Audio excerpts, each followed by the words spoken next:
नमस्कार, मैं आकाश सिंह गोल चक्र के ऑनलाइन प्लेटफॉर्म पे आपका स्वागत करता हूं।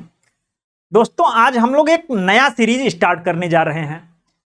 Uttar Pradesh PCS, Bihar PCS, RO और बीईओ का एग्जाम जिसको भी देना है, इस सीरीज से उसको बहुत लाभ होने वाला है, क्योंकि यहां पे हम लोग आज जनरल साइंस जो पूछा जाता है और लगभग उत्तर प्रदेश पीसीएस में 20 से 22 प्रश्न, बिहार पीसीएस में इससे 30 से 35 प्रश्न जनरल साइंस से आते हैं। आरओ और बीईओ जैसे एग्जामों में भी 20 से 25 प्रश्न जनरल साइंस से देखने को मिलते हैं। तो यहां पे हम लोग जनरल साइंस आज स्टार्ट करेंगे और जनरल साइंस में चूंकि 3 पार्ट हम लोगों को पढ़ना होता है, फिजिक्स, केमिस्ट्री और बायोलॉजी, तो इन तीनों पार्टों को हम लोग बारी बारी से करेंगे। लेकिन चूंकि बायोलॉजी वाला जो पार्ट है वहां से हर एग्जाम में सबसे ज्यादा प्रश्न आते हैं। अगर 20 प्रश्न पूरे जनरल साइंस से अगर बन रहे हैं तो उसमें से 10 से 12 बायोलॉजी से बनता है, बाकी 7-8 प्रश्न फिजिक्स और केमिस्ट्री से मिला के बनता है। तो इसीलिए हमने क्या किया है कि सबसे पहले हम लोग बायोलॉजी को ही पढ़ेंगे और इसको खत्म करने के बाद जो भी सिलेबस है उसके अकॉर्डिंग हम लोग पढ़ेंगे, जो भी इंपॉर्टेंट तथ्य हैं इसके वो देखेंगे। और चूंकि जनरल साइंस है तो बहुत ज्यादा डीप इसमें नहीं जाएंगे, इसमें एग्जाम ओरिएंटेड जितने से आपका काम हो जाए और आपके सारे प्रश्न वहां से मिल जाए। तो हम लोगों का इसमें भी हिस्ट्री की ही तरह एक तरीके से ये जो सीरीज चल रहा है, इसमें हर टॉपिक का एक डिस्क्रिप्टिव क्लास आएगा और उसके बाद उसके जितने भी एग्जाम में एमसीक्यू आए हुए हैं उसके लिए अलग से एक क्लास लिया जाएगा। तो आइए हम लोग शुरू करते हैं। बायोलॉजी का जो पार्ट है इसमें हम लोग पहले दिन आज देखेंगे कोशिका के बारे में। तो थोड़ा सा इंट्रोडक्शन देख लेते हैं, उसके बाद सीधे हम लोग कोशिका पे आते हैं। तो यहां पे याद रखिए कि हम लोग जीव विज्ञान शुरू करने जा रहे हैं, बायोलॉजी शुरू करने जा रहे हैं। तो थोड़ा सा इसके बारे में जान लेते हैं कि जीव विज्ञान, जैसा कि नाम से ही लग रहा है कि वह विज्ञान जिसमें जो है जीवों का अध्ययन किया जाता है या जीवित प्राणियों का अध्ययन किया जाता है, जीव विज्ञान कहा जाता है। यानी कि जीवित जो भी है, चाहे पेड़ पौधे हैं चाहे जीव जंतु हैं, उनका अध्ययन जहां किया जाता है इसे बायोलॉजी कहा जाता है। तो विज्ञान की वह शाखा जिसके अंतर्गत समस्त जीवधारियों का विस्तृत अध्ययन किया जाता है जीव विज्ञान कहलाता है। जीव विज्ञान का जनक पूछता है बायोलॉजी का जनक कौन है, तो बायोलॉजी का जनक अरस्तु को माना जाता है। तो फादर ऑफ बायोलॉजी किसे कहा जाता है? अरस्तु को, क्योंकि अरस्तु ने बायोलॉजी के क्षेत्र में काफी शोध किए थे, तो इसीलिए अरस्तु को बायोलॉजी का जनक कहा जाता है। ये जो बायोलॉजी है, जीव विज्ञान है, इसको 2 शाखाओं में पुनः विभाजित किया जाता है। पहला है वनस्पति विज्ञान यानी कि बॉटनी, और दूसरा है जंतु विज्ञान यानी कि जूलॉजी। यानी कि जीव विज्ञान को 2 शाखाओं में बांट दिया जाता है, वनस्पति विज्ञान बॉटनी और जंतु विज्ञान यानी कि जूलॉजी में। यहां से भी प्रश्न बनता है कि जो वनस्पति विज्ञान है, चूंकि इसका नाम ही है वनस्पति विज्ञान, यानी कि यहाँ पे पेड़ पौधों और वनस्पतियों का जो अध्ययन किया जाता है उस विज्ञान को हम लोग वनस्पति विज्ञान कहते हैं। और वनस्पति विज्ञान का जनक पूछता है कौन है, तो वनस्पति विज्ञान का जनक थियोफ्रेस्टस, इनका नाम याद रखिएगा, ये काफी बार पूछा जा चुका है। तो फादर ऑफ बॉटनी अगर आपसे पूछे तो फादर ऑफ बॉटनी कौन है? थियोफ्रेस्टस है। इन्हें ही क्यों कहा जाता है? क्योंकि प्रारंभिक जो वनस्पतियों का वर्गीकरण है, लगभग 500 वनस्पतियों का वर्गीकरण करके इन्होंने अपने पुस्तक जो है हिस्टोरिया प्लांटेरम में प्रकाशित कराया। इसीलिए इन्हें थियोफ्रेस्टस को फादर ऑफ बॉटनी या वनस्पति विज्ञान का जनक कहा जाता है। इसी तरह जंतु विज्ञान, तो विज्ञान की वह शाखा जिसमें जीव जंतुओं का अध्ययन किया जाता है, जंतु विज्ञान कहा जाता है। ठीक, जंतु विज्ञान का भी जनक पूछता है। तो याद रखिएगा कि जीव विज्ञान यानी बायोलॉजी का जनक भी अरस्तु हैं, और जो जंतु विज्ञान है, जूलॉजी है, इसके भी फादर ऑफ जूलॉजी अगर आपसे पूछ दे, जंतु विज्ञान का जनक, ये भी अरस्तु ही हैं। अरस्तु ने भी क्या किया कि जो जीव जंतु थे इनका लगभग 500 जीव जंतुओं का वर्गीकरण किया और अपनी पुस्तक हिस्टोरिया एनिमलियम में इसको प्रकाशित करवाया। इसीलिए अरस्तु को जंतु विज्ञान का जनक कहा जाता है। तो यहां से ये तीनों चीजें याद रखिएगा। जीव विज्ञान 2 शाखाओं में बढ़ता है। कौन कौन सी शाखाएं हैं? तो वनस्पति विज्ञान और जंतु विज्ञान। ठीक है, बॉटनी एंड जूलॉजी। बॉटनी के जनक थियोफ्रेस्टस और जूलॉजी के जनक अरस्तु। अब यहां से हम लोगों का जो पहला टॉपिक है कोशिका, ये शुरू होगा। तो कोशिका के बारे में हम लोग आराम से समझेंगे चूंकि पहला टॉपिक है, और यहां से प्रश्न जो है बार बार एग्जाम में बनते हैं। हर एग्जाम में आपको कोशिका से रिलेटेड प्रश्न जरूर मिल जाएंगे। तो समझते हैं पहले कोशिका है क्या। तो याद रखिएगा कि कोशिका जो है ये मानव की या किसी जीव की आधारभूत जो है सूक्ष्मतम इकाई होती है।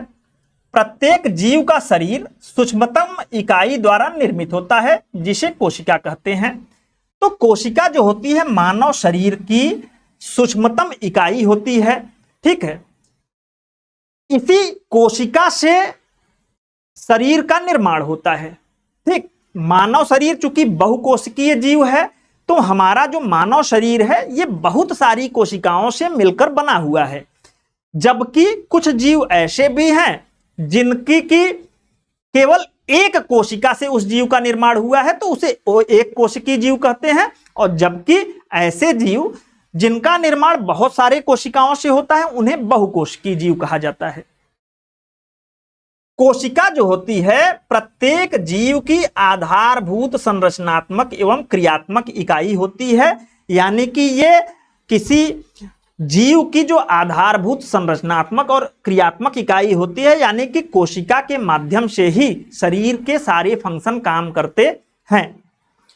यहां पे एक चीज याद रखिएगा कि कोशिका का जो निर्माण है वो विभिन्न घटकों से होता है। यानी ये जो सेल है हमारा, कोशिका है, ये अकेले कोई एक तत्व से मिलके नहीं बना है। इसको ऐसे समझिए, इसमें कई तत्व, जैसे ये हो गया न्यूक्लियस केंद्रक, इसके अलावा माइटोकॉन्ड्रिया, इसके अलावा अन्य कई तत्व हैं जैसे राइबोसोम, लाइसोसोम, गाल्जी काय, चिकनी ईआर और खुरदुरी ईआर।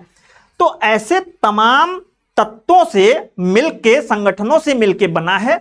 इन तत्वों को कोशिकांग कहते हैं, यानी कोशिका में पाए जाने वाले अंग। और इन सारे जो कोशिकांग है, इसी वजह से कोशिका को एक जीवित इकाई की संज्ञा दी जाती है, जिन्हें कोशिकांग कहा जाता है। प्रत्येक कोशिकांग एक विशिष्ट कार्य करता है। एग्जाम्पल के तौर पे आप समझिए, ये जो कोशिकांग है कोशिका के अंदर, इनका सबका अलग अलग काम है। अब इसको एक तरीके से ऐसे समझिए, अगर ये कोशिका एक शहर है, तो इस कोशिका के अंदर जो कोशिकांग हैं, कह रहा है कि ये सारे कोशिकांग अलग अलग काम करते हैं। एक शहर मान लीजिए, ये पूरी कोशिका क्या है? एक शहर है। इस शहर के अंदर अगर एक शहर को संचालित करना हो तो आपको क्या चाहिए? आपको शहर को संचालित करने के लिए बिजली चाहिए, ऊर्जा चाहिए। तो वो ऊर्जा कोशिका में कौन देता है? माइटोकॉन्ड्रिया देता है। ठीक है, इसी तरीके से इस शहर को संचालित करने के लिए अगर हम कहें कि सफाई व्यवस्था कौन करेगा या सफाई का प्रबंधन कौन करेगा, तो उसके लिए शहर में जो है सफाई व्यवस्था के लिए जिस प्रकार से अलग से व्यवस्था होती है, वैसे ही कोशिका में लाइसोसोम सफाई व्यवस्था करती है। अगर हम कहें कि शहर में एक ऐसी फैक्ट्री हो जहां प्रोटीन निर्माण हो, तो इस शहर में जो कोशिका रूपी शहर है, इसमें प्रोटीन निर्माण का काम राइबोसोम द्वारा किया जाता है। इसी प्रकार से अगर हम शहर में कहें कोई भी पार्सल आता है तो उसकी छटनी की जाती है, उसको बांटा जाता है। तो पैकेजिंग और उसको डिस्ट्रीब्यूट करने का काम कौन करता है कोशिका में? तो गाल्जी बॉडी हमारी करती है। तो यहां पे यही कहने का मतलब है कि प्रत्येक कोशिकांग जो है ये एक विशिष्ट कार्य करता है। यानी कोशिका में जो भी है। जैसे केंद्रक का काम क्या है, ये सबसे इंपॉर्टेंट रोल निभाता है केंद्रक, क्योंकि केंद्रक पूरे कोशिका को नियंत्रित करता है और कोशिका की जो उत्पत्ति होती है उसमें महत्वपूर्ण भूमिका निभाता है।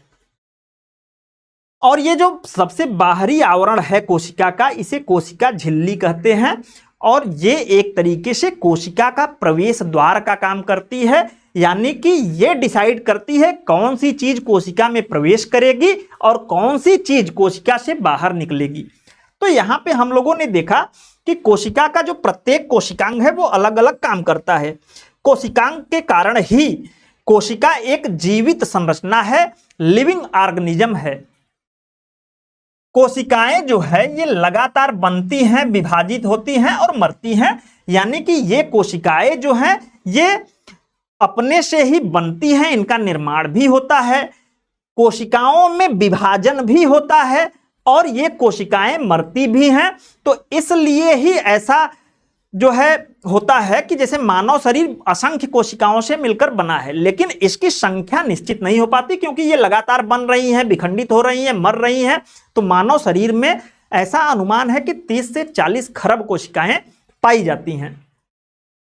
कुछ कोशिकाएं ऐसी होती हैं जिनमें स्वजनन की क्षमता होती है। जैसे आज के डेट में अगर करंट मुद्दा आप लोग देख रहे होंगे तो स्टेम सेल जो है बहुत चर्चा में रहता है। तो स्टेम कोशिकाएं जो होती हैं उसमें स्वजनन की क्षमता होती है, सेल्फ रिप्रोडक्शन की क्षमता होती है, यानी वे किसी भी अंग का निर्माण करने में सक्षम होती हैं। मानव एक बहुकोशिकीय जीव है, मैंने बताया। मानव में कोशिकाओं की कोई निश्चित संख्या नहीं होती। ऐसा माना जाता है कि मानव शरीर 30-40 खरब कोशिकाओं से बना है।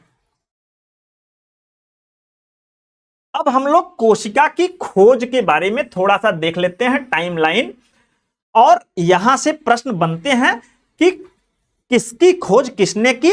तो एक बार जल्दी से इसको देखते हैं कि कोशिका का खोज किसने किया। तो याद रखिएगा 1665 ईस्वी में कोशिका का खोज रॉबर्ट हुक द्वारा किया गया। ये ब्रिटेन के वनस्पति शास्त्री थे रॉबर्ट हुक। तो याद रखिएगा रॉबर्ट हुक का नाम, ये ब्रिटिश वनस्पति शास्त्री थे।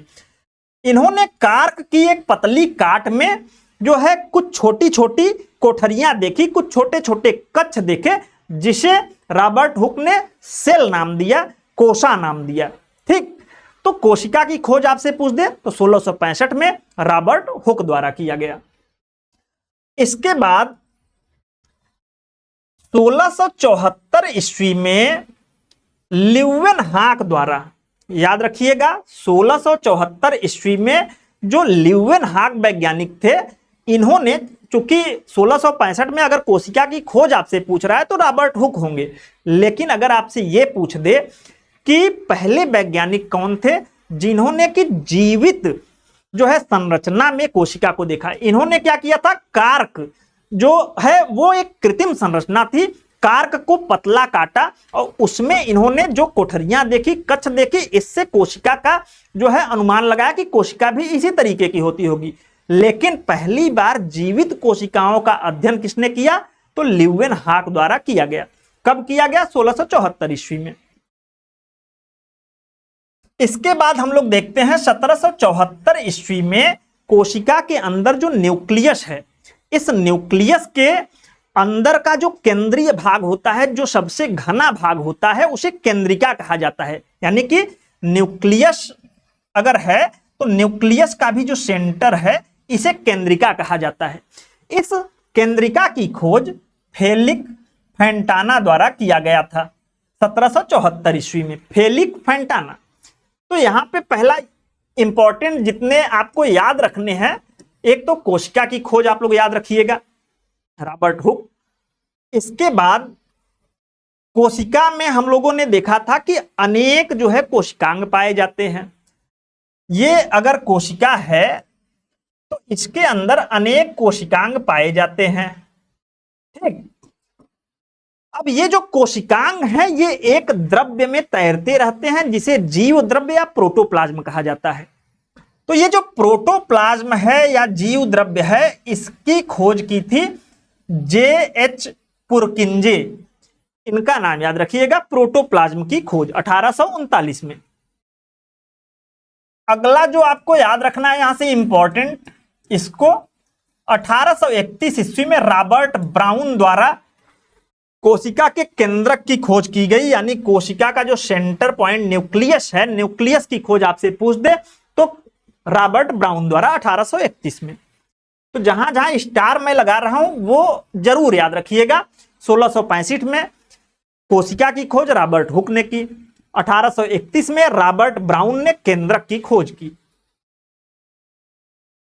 स्लाइडेन महोदय ये जर्मनी के वनस्पति शास्त्री थे। इन्होंने 1835 ईस्वी में जो है बताया कि जो पौधों का शरीर होता है वो अनेक कोशिकाओं से मिलकर बना होता है, यानी कि पहली बार एक तरीके से आप कह सकते हैं कोशिका सिद्धांत को डिफाइन करने वाले व्यक्ति हैं स्लाइडेन महोदय। प्लांट सेल थियरी इन्होंने दिया था और बताया था कि जो पौधे होते हैं इनका शरीर अनेक कोशिकाओं से निर्मित होता है। 1838 ईस्वी में स्लाइडेन महोदय ने, अभी बताया मैंने कि प्लांट सेल थियरी इन्होंने दिया। इसके बाद दूसरे हैं 1839 ईस्वी में स्वान, ये भी जर्मनी के वैज्ञानिक थे। इन्होंने पहली बार बताया कि जो जीव जंतु होते हैं, जो मानव होता है, इसका भी शरीर अनेक सूक्ष्म कोशिकाओं से मिलकर बना होता है। तो यहां पे याद रखिएगा, एनिमल अगर सेल थियरी आपसे पूछ दे किसने दिया तो स्वान ने दिया। 1855 ईस्वी में रूडोल्फ विर्चो ने नई कोशिकाएं पूर्ववर्ती कोशिकाओं से बनती हैं बताया, यानी कि जो नई कोशिकाओं का निर्माण है ये पुरानी कोशिकाओं से ही होता है। किसने बताया? रॉबर्ट विर्चो ने। 1888 में वाल्डेयर महोदय ने गुणसूत्र का जो है खोज किया। ठीक, मानव में कितने गुणसूत्र पाए जाते हैं? तो 23 जोड़ी। तो उस गुणसूत्र का खोज वाल्डेयर महोदय ने किया। अगला इंपॉर्टेंट जो आपको याद रखना है, जो एग्जामों में पूछा जाता है, इसको लगा लीजिएगा। 1890 ईस्वी में रिचर्ड अल्टमैन ने माइटोकॉन्ड्रिया यानी कि कोशिका के पावर हाउस का खोज किया, लेकिन इन्होंने जो है नाम दिया उसको बायोब्लास्ट। तो याद रखिएगा 1890 में अगर आपसे पूछ दे कि माइटोकॉन्ड्रिया की खोज किसने की, तो रिचर्ड अल्टमैन ने किया और इसको नाम क्या दिया? बायोब्लास्ट। इसको माइटोकॉन्ड्रिया किसने नाम दिया? तो इसको 1898 ईस्वी में बेंडा ने नाम दिया माइटोकॉन्ड्रिया। तो ये तीन तो आप अच्छे से याद रखिए। कोशिका की खोज रॉबर्ट हुक, केंद्रक की खोज रॉबर्ट ब्राउन और माइटोकॉन्ड्रिया की खोज किसने की? तो रिचर्ड अल्टमैन। और अगर पूछे कि माइटोकॉन्ड्रिया नामकरण किसने किया, तो वो किया था बेंडा ने। 1950 ईस्वी में जॉर्ज पैलेट ने राइबोसोम की खोज की। ठीक है, जॉर्ज पैलेट द्वारा राइबोसोम यानी कि प्रोटीन की फैक्ट्री जो थी कोशिका के अंदर, उसका खोज किया जो है जॉर्ज पैलेट ने। और 1955 में डी डवे ने लाइसोसोम की खोज की। लाइसोसोम को कोशिका की आत्महत्या की थैली कहा जाता है। कोशिका विज्ञान आपसे पूछ दे, कोशिका विज्ञान को क्या कहते हैं? तो साइटोलॉजी। तो साइटोलॉजी वह विज्ञान है जिसमें कोशिका का अध्ययन किया जाता है। अगला हम लोग देखते हैं कोशिका सिद्धांत।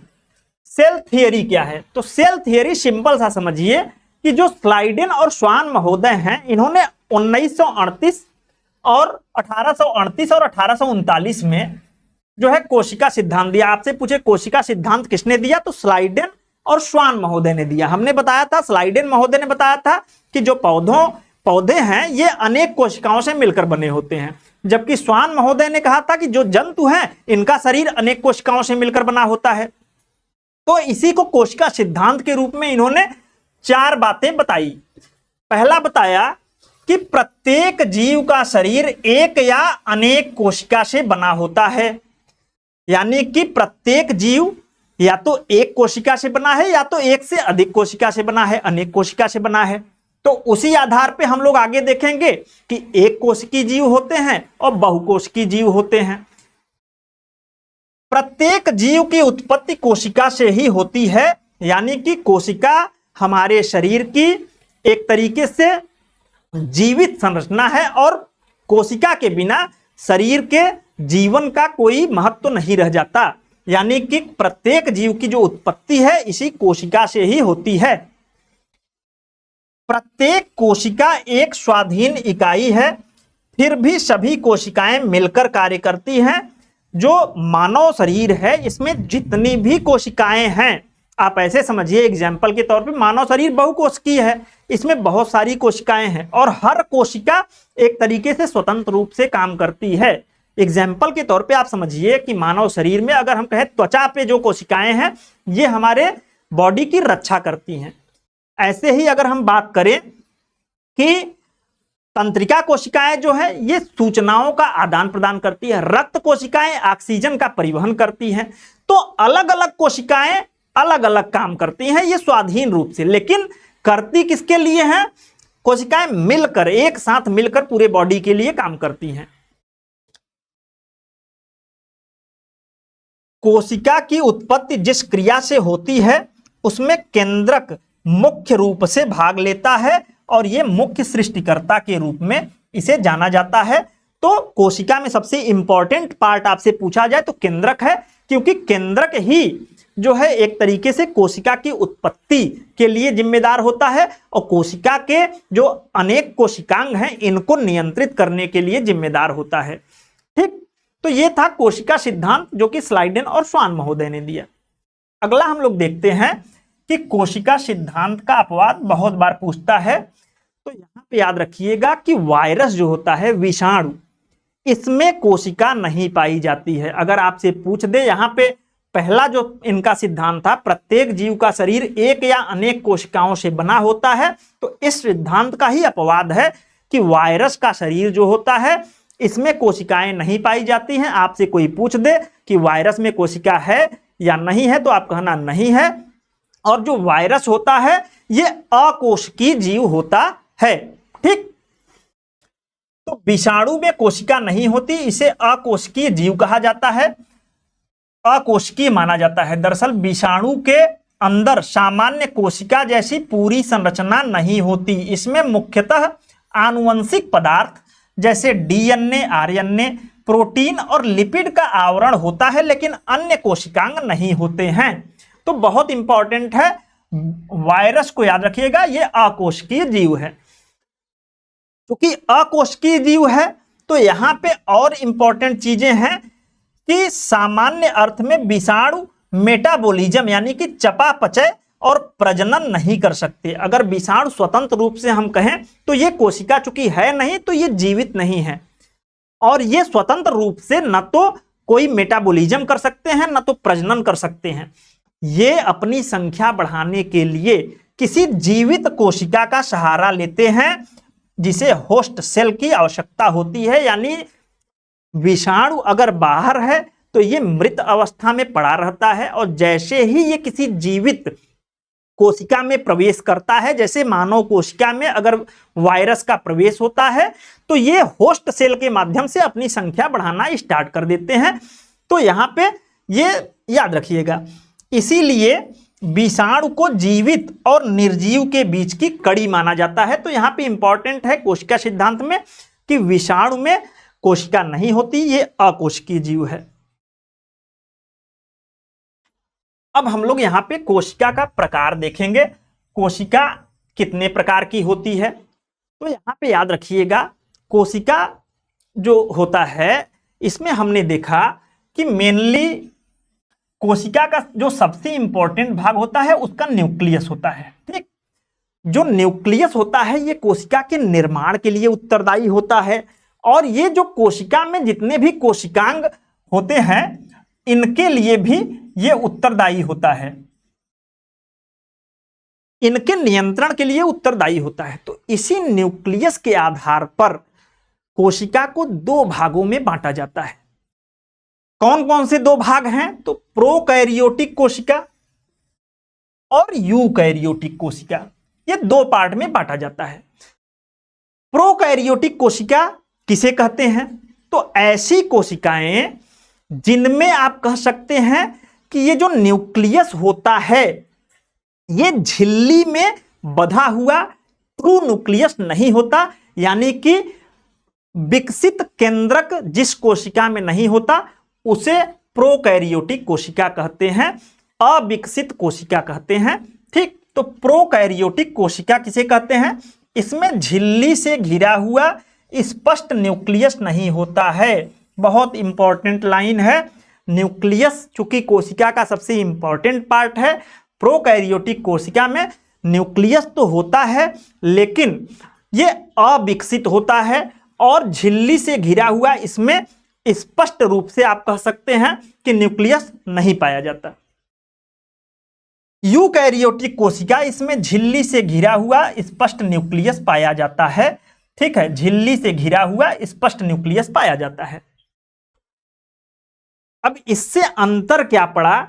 यहां पे हम देख रहे हैं कि प्रोकैरियोटिक कोशिका, यूकैरियोटिक कोशिका, इसको एक एग्जाम्पल से ऐसे समझिए कि प्रोकैरियोटिक कोशिका आपका एक घर है और यूकैरियोटिक कोशिका आपका एक दूसरा घर है। जो प्रोकैरियोटिक कोशिका है ये आपका जो घर है इसमें एक बड़ा सा कमरा है और उस घर के जितने भी सामान है उस बड़े कमरे के अंदर आपके एक ही कमरे के अंदर रखे हुए हैं। ठीक है, जबकि यूकैरियोटिक कोशिका है इसमें अलग अलग सामान को रखने के लिए अलग अलग कमरे बने हुए हैं।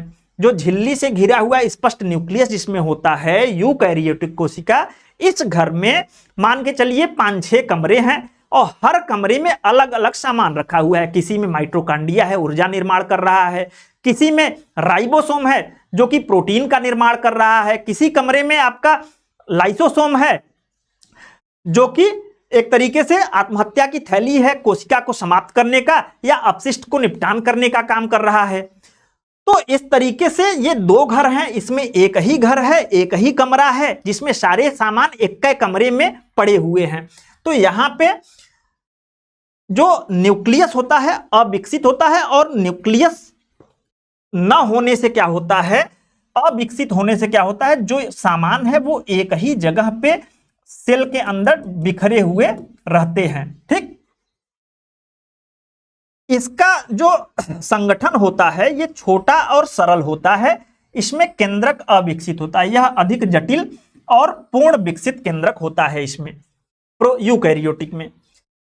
प्रोकैरियोटिक में याद रखिएगा कि जो डीएनए होता है जो कि आनुवंशिक पदार्थ हम लोग कहते हैं, आरएनए होता है, राइबोसोम होता है, ये सीधे कोशिका द्रव्य के संपर्क में रहते हैं, यानी कि जो कोशिका द्रव्य होता है उसमें ये बिखरे हुए पड़े रहते हैं, डीएनए, आरएनए, राइबोसोम। लेकिन अन्य जो कोशिकांग हैं जैसे माइटोकॉन्ड्रिया ये अनुपस्थित होता है, गाल्जी काय ये अनुपस्थित होता है। तो अन्य कोशिकांग जो इंपॉर्टेंट होते हैं वो नहीं होते हैं प्रोकैरियोटिक कोशिका में। यूकैरियोटिक कोशिका में सभी इंपॉर्टेंट जो कोशिकांग होते हैं वो उपस्थित होते हैं। ठीक, अब यहां पे जो प्रश्न बनता है प्रोकैरियोटिक यूकैरियोटिक में, यहां के अंतर से ही प्रश्न बनता है और इसके एग्जाम्पल से प्रश्न बनता है। तो हम लोग इनके एग्जाम्पल को बहुत ही आसानी से समझेंगे और जो भी कंफ्यूजिंग पॉइंट है उनको दूर करने का प्रयास करेंगे। तो यहां पे याद रखिएगा प्रोकैरियोटिक कोशिका में मुख्य रूप से जितने भी जीवाणु हैं और आर्किया हैं ये सारे के सारे आपके प्रोकैरियोटिक जो है कोशिका में आते हैं। क्या आते हैं? जितने भी जीवाणु हैं, यानी कि बैक्टीरिया आपके जितने भी हैं वो सब किस में आएंगे? वो प्रोकैरियोटिक कोशिका में आएंगे। और जितने भी आर्किया हैं, आर्किया बैक्टीरिया नहीं होता, ये भी एक प्रकार का जीव है, तो जितने भी आर्किया हैं ये भी प्रोकैरियोटिक कोशिका के अंतर्गत आते हैं। और ये क्या होते हैं? एक कोशिकीय जीव होते हैं। तो जीवाणु और आर्किया क्या हैं? ये एक कोशिकीय जीव हैं और ये प्रोकैरियोटिक कोशिका इनमें पाई जाती है। अब जीवाणु में आपने जितने भी नाम सुने होंगे जैसे लैक्टोबैसिलस, साइनोबैक्टीरिया, लैक्टोबैसिलस दूध में पाए जाने वाला जीवाणु है, ई कोली बैक्टीरिया जो कि आंतों में पाया जाने वाला जीवाणु है, साइनोबैक्टीरिया धान के खेतों में पाया जाता है, जिसे प्रारंभ में ब्लू ग्रीन एल्गी के नाम से जाना जाता था। तो यहाँ पे जितने भी बैक्टीरिया हैं या आर्किया हैं, ये एक कोशिकीय जीव होते हैं और इनमें प्रोकैरियोटिक कोशिका पाई जाती है।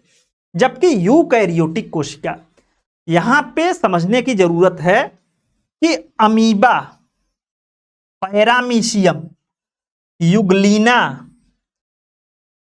क्लैमेडोमोनास, ईस्ट, प्लाज्मोडियम, ये 6 नाम याद रखिएगा। Amoeba, paramecium, euglena, chlamydomonas, yeast और प्लाज्मोडियम, ये एक कोशिकीय जीव हैं, लेकिन ये यूकैरियोटिक हैं, यानी कि एक कोशिकीय होते हुए भी इनमें पूर्ण विकसित केंद्रक पाया जाता है और इनकी जो संरचना होती है, इसमें कोशिकांग जो है ये एक झिल्ली के अंदर बाउंड होते हैं, तो केंद्रक पाया जाता है स्पष्ट रूप से।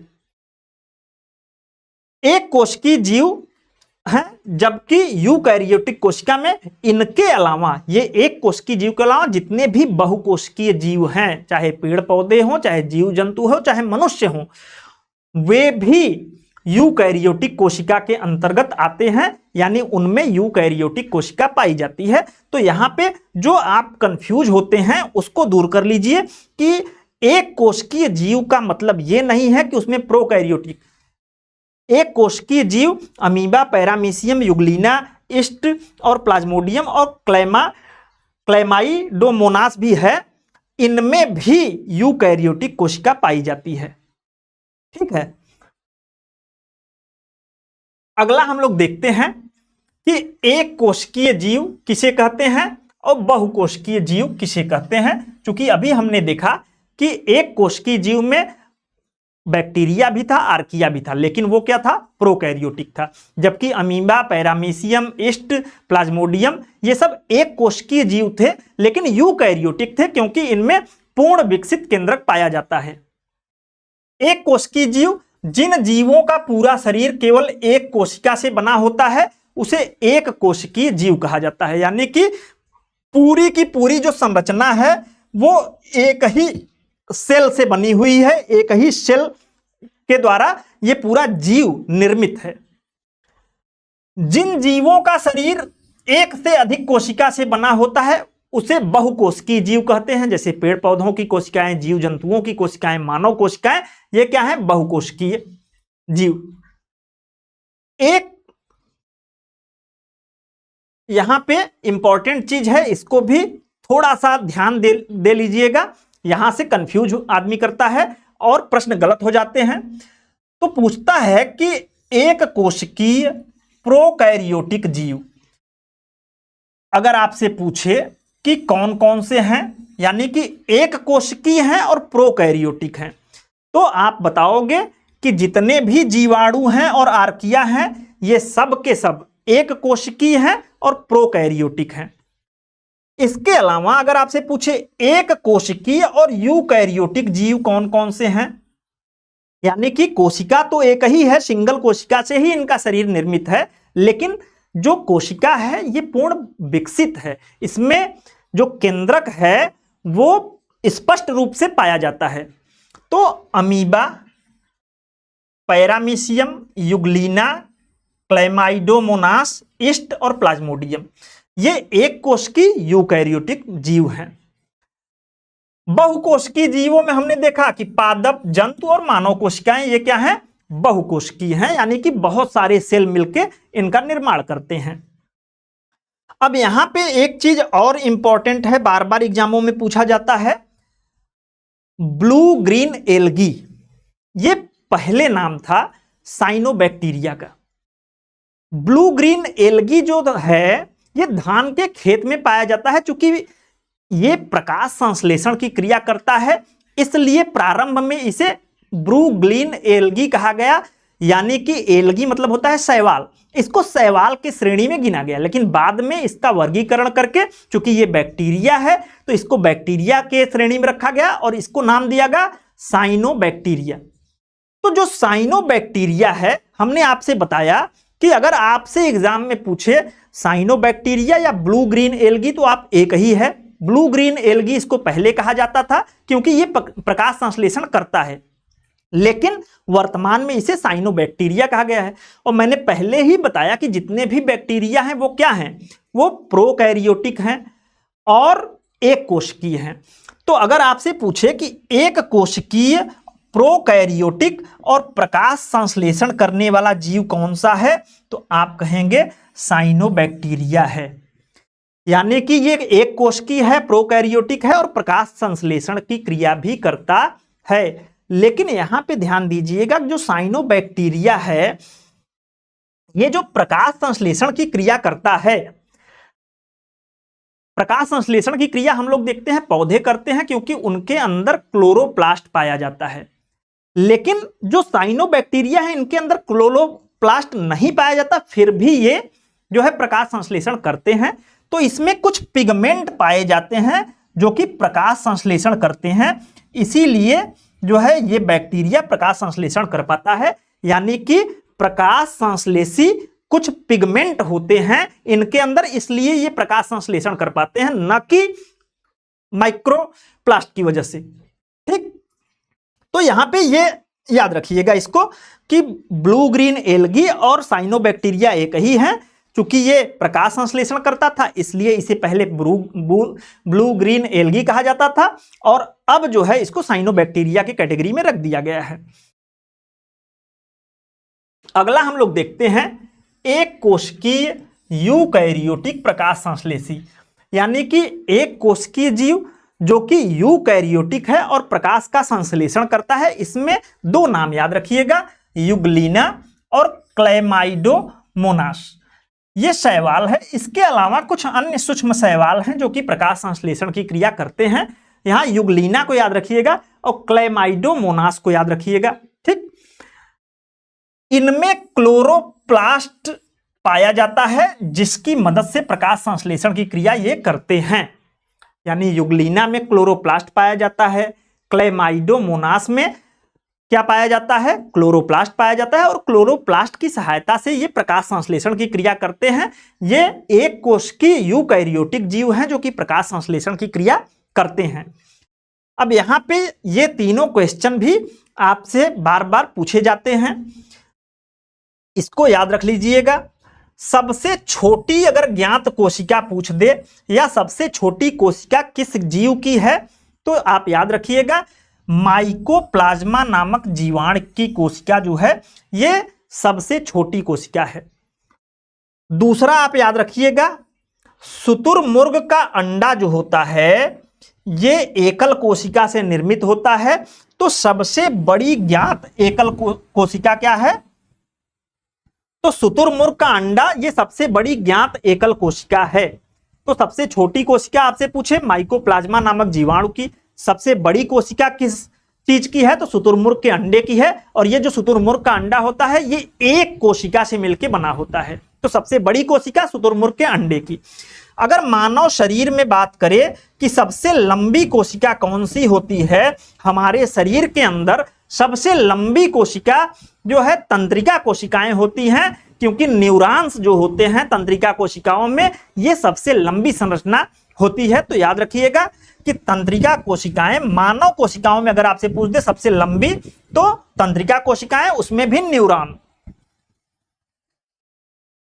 अब यहां पे हमने जितने जीवों के नाम पढ़े, अब उसका एक बार इंपॉर्टेंट जो क्रियाविधि है और बाकी उनके जो फैक्ट हैं इंपॉर्टेंट उसको देख लेते हैं।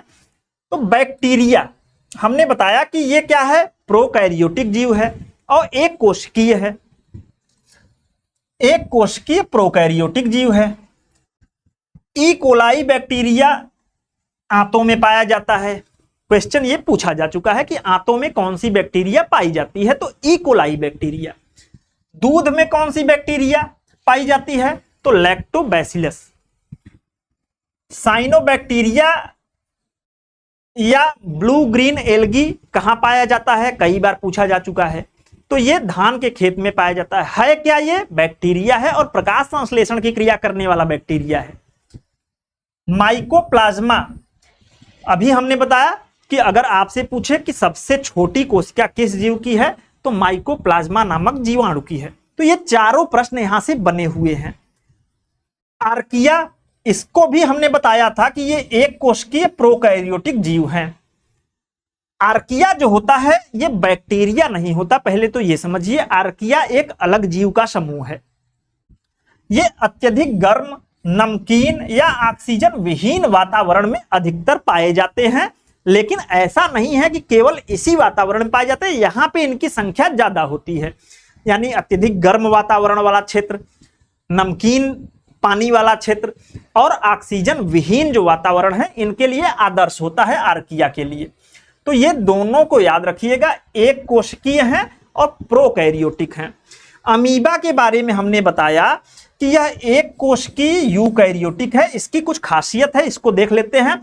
अमीबा जो है, इसका जो शरीर का आकार होता है वो निश्चित नहीं होता है। ये अपना रूप आसानी से बदल लेता है। ये जो आकार देख रहे हैं, ये जीव द्रव्य को अपने फैलाकर और शिकार करता है। किसी भी शिकार को घेर कर उसको अपने जीव द्रव्य के माध्यम से घेर लेता है। और अगर आपसे पूछे कि रूप बदलने में माहिर, तो अमीबा जो है ये रूप बदलने में माहिर होता है। तो इसके शरीर का कोई निश्चित आकार नहीं होता, ये भेष बदलने वाला जीव है। और यूकैरियोटिक कोशिका इसमें पाई जाती है। पैरामीशियम, पैरामीशियम क्या है? तो पैरामीशियम भी एक कोशिकीय जीव है, लेकिन यूकैरियोटिक कोशिका इसमें पाई जाती है। इसके शरीर की जो आकार है निश्चित होता है। शरीर पर बहुत सारी सिलिया यानी कि बाल जैसी संरचना होती है। ये देख रहे हैं ना, सिलिया, बाल जैसी संरचना। इसी सिलिया के माध्यम से ये गति करता है और इसी सिलिया के माध्यम से ये शिकार करता है। तो याद रखिएगा पैरामीशियम। युगलीना, युगलीना जो है ये एक कोशिकीय यूकैरियोटिक जीव है और हमने बताया कि क्लोरोप्लास्ट की सहायता से ये प्रकाश संश्लेषण करता है। युगलीना की खासियत है कि ये पौधे एवं जंतु दोनों की विशेषताओं वाला जीव है। यानी कि ये प्रकाश संश्लेषण करता है तो पौधों की विशेषताएं हैं और इसके अंदर जंतु की भी विशेषता होती है। तो युगलीना। क्लैमाइडोमोनास, ये भी हमने बताया कि एक कोशिकीय यूकैरियोटिक जो है शैवाल है। क्लाइडोमोनास ये क्या है? ये हरा शैवाल है और शैवाल है तो प्रकाश संश्लेषण करेगा और इसमें क्लोरोप्लास्ट की मदद से जो है प्रकाश संश्लेषण की क्रिया होती है। ईस्ट, ईस्ट के बारे में भी एग्जाम में बहुत बार क्वेश्चन बन चुका है। ये एक कोशिकीय यूकैरियोटिक कवक होता है। ईस्ट क्या होता है? कवक। ठीक है, एक कोशिकीय यूकैरियोटिक ये कवक है यानी कि फंगस है। ईस्ट का प्रयोग बार बार पूछा जाता है कि बेकरी उद्योग में किस जंतु का या जीव का प्रयोग किया जाता है? तो ईस्ट का प्रयोग किया जाता है बेकरी उद्योग में फर्मेंटेशन के लिए, जैसे केक बनाने में, ब्रेड बनाने में। यहां पे क्या किया जाता है? फर्मेंटेशन के लिए यही ईस्ट कवक का प्रयोग किया जाता है। प्लाज्मोडियम, ये भी एक कोशिकीय यूकैरियोटिक जीव है। प्लाज्मोडियम प्रोटोजोआ के बारे में आप लोगों ने सुना होगा। तो प्लाज्मोडियम प्रोटोजोआ ये मलेरिया का कारक होता है, जो कि मादा एनाफिलीज मच्छर द्वारा फैलता है। ठीक है, तो प्लाज्मोडियम जो है ये क्या है? प्रोटोजोआ है और ये मलेरिया के लिए जिम्मेदार है, लेकिन एक कोशिकीय यूकैरियोटिक जीव है। तो यहां से हमें लग रहा है आप लोग क्लियर हो गए होंगे कि प्रोकैरियोटिक में बैक्टीरिया और आर्किया आते हैं जो कि एक कोशिकीय हैं, लेकिन ऐसा नहीं है कि एक कोशिकीय जीव प्रोकैरियोटिक ही होते हैं। एक कोशिकीय जीव जो होते हैं ये यूकैरियोटिक भी हो सकते हैं, जैसे अमीबा है, पैरामीशियम है, ईस्ट है, प्लाज्मोडियम है। तो एक कोशिकीय जीव यूकैरियोटिक भी होते हैं, यानी कि इसमें जो केंद्रक होता है स्पष्ट रूप से वो होता है विकसित केंद्रक होता है। तो एक कोशिकीय जीव से आपका एक तरीके से जो कंफ्यूजिंग चीज था वो क्लियर हो गया होगा। तो यहां से इसी टाइप के क्वेश्चन जो है बार बार बनते हैं। अब हम लोग कल के क्लास में देखेंगे कोशिका की संरचना क्या है और उस संरचना के अंतर्गत कोशिकांगों के बारे में हम लोग एक एक करके पढ़ेंगे कि माइटोकॉन्ड्रिया का क्या काम है, राइबोसोम का क्या काम है, लाइसोसोम का क्या काम है, गाल्जी काय का क्या काम है, यानी जितने भी कोशिका के अंदर कोशिकांग पाए जाते हैं उनके अलग अलग कामों को देखेंगे और वहां से भी इंपॉर्टेंट क्वेश्चन बनते हैं। तो आज के लिए इतना ही, धन्यवाद।